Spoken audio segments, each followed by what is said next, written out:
Salut à tous, c'est Bobby. Aujourd'hui, je vais te parler d'un projet super intéressant, le Dinex.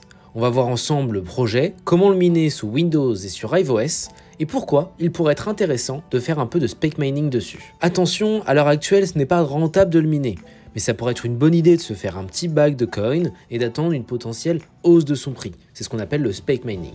Alors, c'est parti. Dinex est un projet avec d'excellents fondamentaux.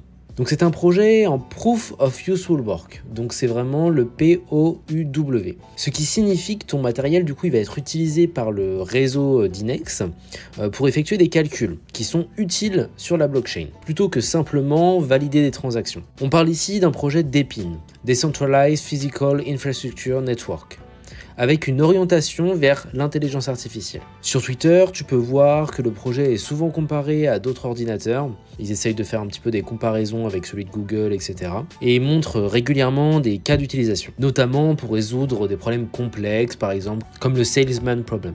Du coup, le réseau gigantesque de Dinex, il est conçu pour faire fonctionner comme un peu un ordinateur neuromorphique. Donc qu'est-ce que ça veut dire? Il va essayer d'imiter le schéma des neurones humains. Donc voilà un peu pour ça. Du coup actuellement sur le projet Dinex, comme tu peux le voir, il y a un nombre de GPU qui est impressionnant, qui sont déjà connectés au projet et qui sont en train de fournir des jobs. Donc là tu peux voir le nombre de jobs.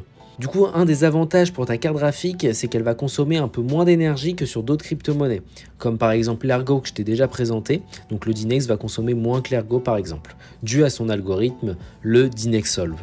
Du coup, comme tu peux le voir sur leur site internet, il est important de noter qu'il n'y a pas eu de pré-mine du coup sur le projet et que l'offre totale est de 110 millions de tokens. Donc du coup, si tu es intéressé, n'hésite pas à commencer à miner, à te faire un petit bag tranquillement. L'équipe est doxée. Donc vraiment, on a toutes les informations sur l'équipe. Ils ont rendu leurs informations publiques, ce qui montre aussi que c'est une entreprise derrière. Donc je te laisserai faire tes recherches par toi-même pour en apprendre un peu plus.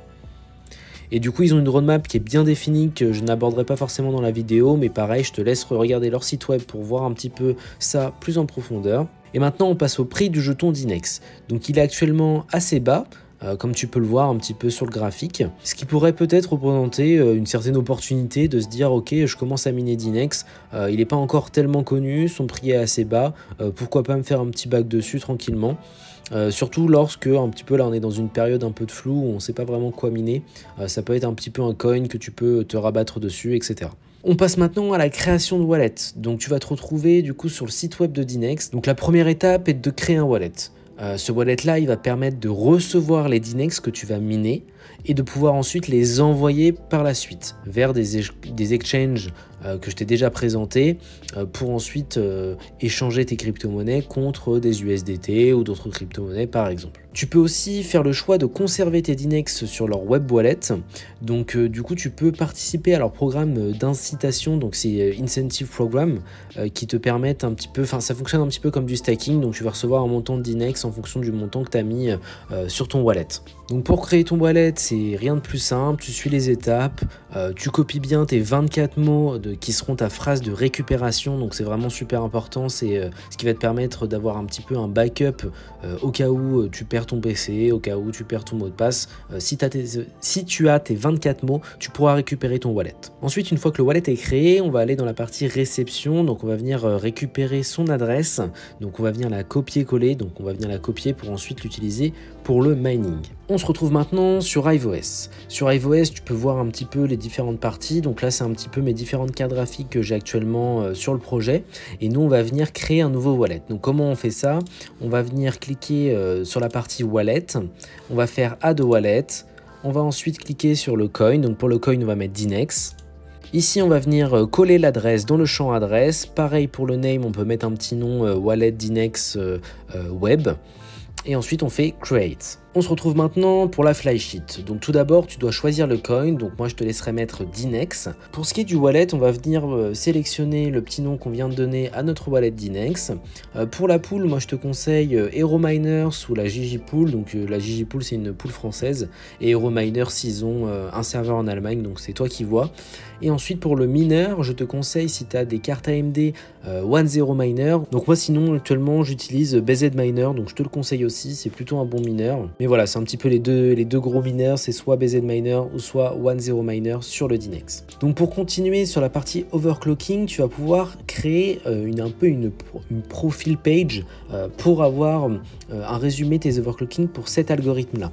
Je t'ai dit tout à l'heure que Dynex c'était sur le Dynex Solve qui tournait quand tu vas miner. Donc tu vas pouvoir ici créer des overclocking pour cet algorithme précisément. Donc tu vois pour moi que c'est déjà fait sur Dynex, mais pour toi tu vas pouvoir changer les différents paramètres pour trouver les bons overclocking pour tes cartes. Je te laisserai utiliser le site hashrate.no où tu pourras choisir ta carte graphique, mettre l'algorithme, enfin la crypto-monnaie que tu veux miner, donc nous ça sera le Dynex, et ensuite récupérer les overclocks. Donc là voilà, tu as la page, tu peux copier-coller les overclocks et ensuite les mettre dans ton profil HiveOS tout simplement. N'oublie pas d'appuyer sur Auto Select Algo, comme ça dès que tu vas changer de flysheet et que tu mineras une autre crypto-monnaie, donc comme ça les overclocks se changeront automatiquement, tu n'auras rien à faire, tout se fera automatiquement. Ensuite maintenant je vais te montrer comment miner sur Windows. Donc pour ça on va se rendre sur le lien en description, donc pour nous ça sera un GitHub, ça sera le GitHub de BZ Miner. Donc c'est le mineur que j'ai décidé d'utiliser pour te faire une petite démo sur la vidéo.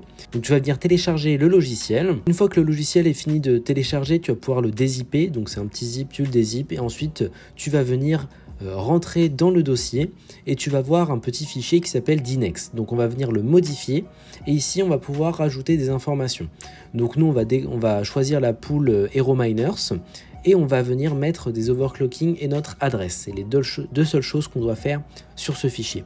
Donc pour ton adresse, on va venir coller l'adresse qu'on avait copiée précédemment du wallet web. Donc voilà, on la copie.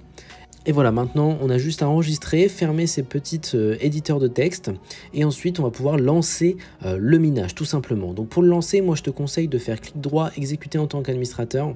Parfois tu peux avoir des petits soucis avec ton antivirus, etc. Donc comme ça te permet de bypass ça. Mais sinon n'hésite pas à désactiver ton antivirus temporairement, le temps d'installation, etc. pour pouvoir miner tranquillement sans avoir de soucis tout simplement. Voilà, j'espère que cette vidéo sur Dynex elle t'a plu, que tu as pu apprendre des choses sur le projet et surtout comment le miner en 2024. Du coup c'est un projet qui est super intéressant, que je connais déjà depuis pas mal de temps, mais qui continue de me fasciner et c'est pour ça que j'ai décidé d'en faire une petite vidéo et te le partager. Du coup n'hésite pas à te faire un petit bag en spec mining, car voilà, je pense pas qu'il soit vraiment trop tard pour ce projet, pour se faire un petit bag. On sait jamais ce que l'avenir nous réserve, donc voilà. Pour moi, je continue à le miner un petit peu. Quand j'ai du temps, je laisse mes cartes graphiques dessus. N'hésite pas à rejoindre mes réseaux et surtout, passe sur mon site web pour découvrir des nouvelles ressources, des petits articles, etc. Nous, on se retrouve très vite pour une prochaine vidéo. Salut à tous, c'était Bobby.